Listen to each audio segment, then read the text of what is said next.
तर जय शिवराय भावांनो, पाठीमाग आपला वैरणीचा प्लॉट आहे आणि वैरण काढायला आलो होतोच सकाळी. तेवढ्यात एनर्जेटिक काहीतरी खायला पाहिजे अशी अपेक्षा होतीच.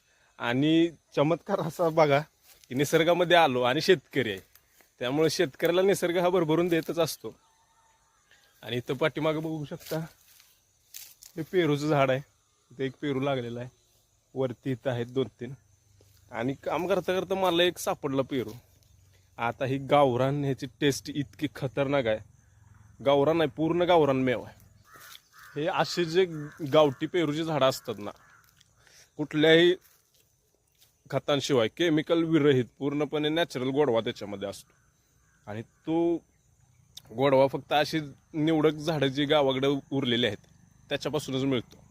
आणि ती दुर्लक्षित असतात, त्यांच्यापासूनच असं गावरान टेस्ट. अशी टेस्ट आहे ना, तुम्ही कधीच पाहिली नसणार आणि खाल्ली नसणार. केमिकल विरहित पूर्णपणे गावाकडचं ज्याच्याकडे दुर्लक्षित असलेलं असं झाड आहे.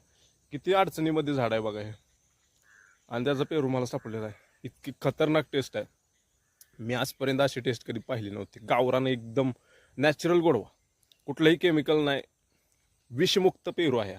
गावाकडचा असा रानमेवा खायला भेटतो. हे आल्हाददायी सुख फक्त शेतकऱ्यालाच आणि गावाकडे राहणाऱ्या लोकांनाच.